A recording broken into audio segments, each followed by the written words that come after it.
There are two basic hypotheses that form the basis of cognitive dissonance theory. The first of these is that people will attempt to reduce the amount of psychological discomfort that they are feeling to try to achieve assonance whenever they encounter cognitive dissonance. And they might try to do this in one of three ways. They might try to minimize the importance of the dissonant thought. They might try to outweigh the dissonant thought with consonant ones, or they might try to incorporate the dissonant thought into their belief system. So let's take a look at these three tactics by using the example of kicking the habit of smoking cigarettes. So if you were a smoker and you encountered information that told you that smoking was hazardous to your health, one of the first things that you might do is try to minimize the importance of the dissonant thought.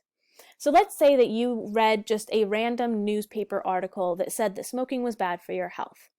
You might make the argument to yourself that that was just one newspaper article and it came from one doctor in one hospital who said this, and so it might not even be correct, so it's not super important.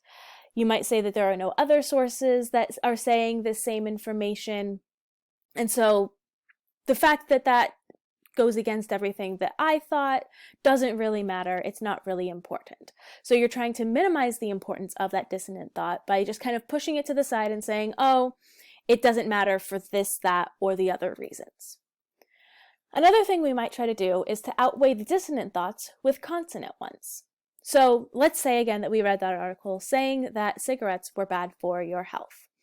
You might try to outweigh the cancer risks and things like that by saying, oh, but when I smoke, it makes me feel good, and I've lost a lot of weight while smoking cigarettes, so I should just keep doing it because I might gain that weight back. And so you're essentially trying to outweigh the negative thoughts that you've encountered with more positive thoughts and saying, oh, well, it has more benefits than it does harms. And just as a note on all of these are all hypothetical situations, but these are arguments that people make to themselves about these types of situations. The last thing that we might try to do is incorporate the dissonant thought into our belief system.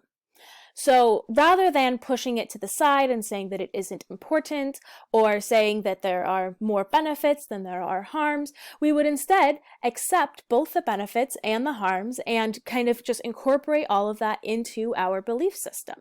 So we can say to ourselves, yes, I recognize that smoking cigarettes is negative to my health and to the health of others around me, so I'm just not going to smoke around my kids because I don't want to harm their health, but my health I can take into my own hands and I can do whatever I want with my own health.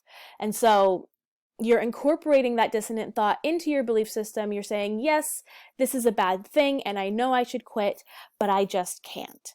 And so these are three of the ways that we might try to reduce the amount of psychological discomfort that we are experiencing with cognitive dissonance in order to achieve that consonance, in order to feel better about the information that we have encountered.